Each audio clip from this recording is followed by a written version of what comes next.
Hey guys, it's Erin. Today I'm going to be walking you through my absolute favourite perfumes.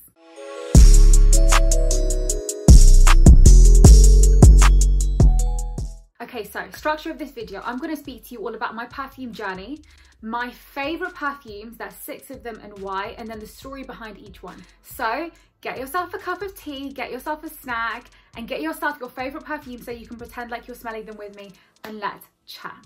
I've always been someone, without going too deep into it, I never want like not having women around me to put me at a detriment. So put me like on the back foot. Like if there's other girls out there that know about perfume, I go above and beyond and learn everything I possibly can about perfume.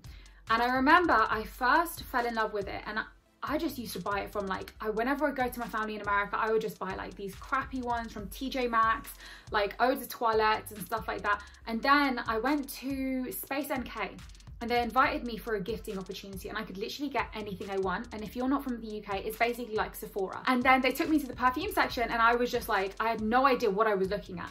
And growing up, my dad's always said to me, you have a really strong sense of smell. And I have a really good ability to like pick up different notes. And I was smelling them all and I fell in love with this particular one. And it was the first time that I'd chosen a perfume that wasn't really from a kind of like mass market or celebrity or designer brand. It was from Byredo. This is called Gypsy Water. And I remember when I first smelt it, I'm gonna smell it again. It was the incense smell that really drove me towards it. I don't know if you guys have this in your home, but in a lot of Asian homes, you often have incense burning. So this has that smell inside it. And I was just like, you know what, that's the first time that I smelled something that wasn't in a lot of regular perfumes. You know, a lot of them are just like fruity florals, which is what I try and avoid because I like a little bit more of a niche scent. So this has a kind of like woody, foresty smell to it. And it just, with one like sniff, it really feels like it's telling you a story. So this was my first entrance into the world of perfume and guys, like I fell in love. If you follow my Instagram, you know sis is obsessed with perfume. So for those of you who are into a bit more of the oudy type of smells, but you're kind of a beginner to oud, because to be honest, I think I'm going on a journey with oud. Like at the beginning, I was so repulsed by it. I was like, this is so heavy. This is such almost gourmand scent. And then some of them are so woody and I was like, nah, this ain't for me. I came across Jo Malone Velvet Rose and Oud, and this, guys, is such an accessible, beautiful, easy to wear oud. And I always wear this if I go to like a bougie place like Selfridges or something and I'm like, I just want to, you know, wear my oud. So this is my bougie kind of go-to bottle. Plus, look how nice the packaging is. Obviously, you guys know I am partial. I'm partial to a black bottle, a black square bottle, as we know, but this is honestly so stunning. Now we have another one from Jo Malone. Obviously these were gifted, by the way, but they're my absolute favorite. And I would say, I think this might be my favorite perfume. And it's a bit of an odd one. I wouldn't have initially thought it, but it's Poppy and Barley. Now let me tell you something interesting. Poppy doesn't have a scent and Barley doesn't have a scent. But when you guys are next in store, I really encourage you guys to give this a good whiff because it will instantly smell like how you thought Poppy and Barley would smell. And it's so interesting. Like I listen to a load of podcasts about perfume. I'm really obsessed with perfume, like the science behind it. I have a book. I have a whole ass book about perfume. Like, you know, one of those like coffee table books. Like I have one and I read it nearly every day. Like I just love flicking through it. So it is so interesting how you can describe a smell because often you need words that like are the smell to describe it. So like it smells coconutty, it smells grassy, then you would get coconut and grass, you know? But I don't know how they managed to do a Poppy and Barley smell with neither of those things smelling like anything, but it's so nice. It's such a warm, enveloping smell. And I believe, obviously Jo Malone has different perfumers. I believe the same one who made this one. So if you find one of their like perfume artists that you like, you can then kind of hone in because they have a huge range. You can hone in on the scents that you would like. Now, Gucci Bloom. This was one of my first main perfume purchases. Like I bought it myself, or my dad did actually. Maybe my dad bought it for my birthday. This is gorgeous, guys. I remember I was on tour with some, like whatever. I was in, where was I? Oh my God, I flew, let me not get myself in trouble.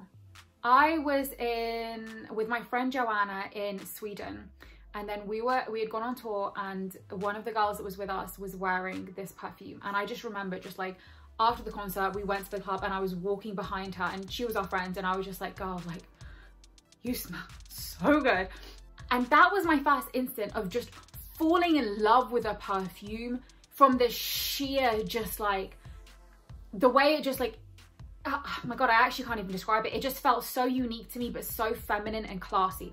And that's how I would describe Gucci Bloom. This is something that when you wanna really step yourself up, I'm not a little girl anymore wearing Victoria's Secret, not that there's anything wrong with it, but like you wanna level up, I would say Gucci Bloom is the best one. Now this I would describe as a true floral. So it has a bit of jasmine in there, it has a little bit of like tuberose, and often tuberose can be interpreted as a bit of like an older lady's smell, and you do kind of get that vibe when you smell this, but because it's mixed with such a rich floral scent, it just smells so bougie, so beautiful. Like every time I walk past someone, because like sis can smell people from far, I'm just like, Gucci Bloom, like it's so iconic. Staying within the floral family, I've got this Issey Miyake Rose and Rose perfume. Now firstly, the packaging is so pretty, and again, rose can often be like an old lady smell, but the way this one is, I feel like I'm gonna get like lightheaded from smelling so much.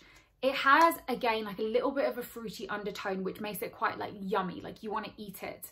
I'm actually going to give this one to my grandma because I know she likes the very like sweet, heavy smells, and I think she's going to love this one. It's also quite fresh, at the same time as bringing a really modern approach to rose, but it's just so pretty, and I just want to hold it. I know I said I was going to do 6 perfumes, but I'm literally having so much fun talking about perfumes, so I'm going to show you this one. Now, I bought this in Selfridges. I think you guys might have followed me a couple of months ago, and it's called Mojave Ghost. Now, this I initially tried as a hair mist, and I fell in love with it. Like, it's just one of those scents that just wafts around you. Like, the trail is amazing on this. I will put this on my body in the morning, change clothes 100 times if I'm like shooting for Instagram, and then I'll have a shower. I kid you not, guys, I will be in bed lying there like, I can still smell it. And it's a very interesting scent. I haven't looked at the definition of it, but it almost feels quite like skin-like, quite balmy, quite creamy, but then has a really kind of like mystical, watery, floral scent. Like, it really does make me feel like I'm in the Mojave Desert. And I feel like the name fits it perfectly. Plus, I love stuff with a cool name. I mentioned this in my makeup video. Whenever I see like a makeup product or a color with a really cool name, I'm just like, oh, I fall in love with it so much. And I just love the naming of Byredo. Plus, all of their scents are unisex, which is beautiful. I love something that's unisex. I hate when something's a bit overly gender-fied, if you guys know what I mean. Now, the last one is an interesting one. This is from Floral Street, and it's called Neon Rose. Now, I've been to a lot of their events, and often they'll do like a scent exploration journey with you. Every single time, no matter what mood I'm in, I fall on Neon Rose. And this is such a unique smell. It almost like smells like an electric, wow, I'm actually seeing a trend. There's so many rose perfumes here. There is a trend here though, like this is such an electric rose. It feels awake, it feels so bright, and it's so strong. If you want to go on a night out, or if you want to go to an event and you want to smell, like you want people to smell you before they see you, this is the perfume that you should be wearing. Because if I'm honest, one of the first things I notice about people is the way they smell. And if I want to make a good impression, then I'll wear this one. All right, guys, I honestly have so many more perfumes, and I would be overjoyed to talk about these perfumes with you guys if you would like me to do so. But this is my current favorites out of my collection. I'm always getting more perfumes. I'm always learning about perfumes. Obviously, I can teach you guys this stuff. I know if you'd be interested in that. And I think it's a little bit of an obsession. Like, I am really obsessed with perfume. Like, before I meet someone, I'll be like, what perfume are you wearing? You know? And people who don't wear perfume, I'm like, we can't be friends. I think it's nice as well. So a lot of people have like a signature scent, and then a lot of people like me like to change their scent based on not only my mood, but the people I'm with and the place I'm going. Like I said, if I want to go somewhere bougie, I'm wearing my Velvet Rose and Oud by John Lewis, by Jo Malone. But if I want to kind of like step it up and be taken a bit more seriously and be a bit more mature, I'll wear my Gucci Bloom, you know? So I love how scent is able to pull out a different version of yourself whenever you wear it.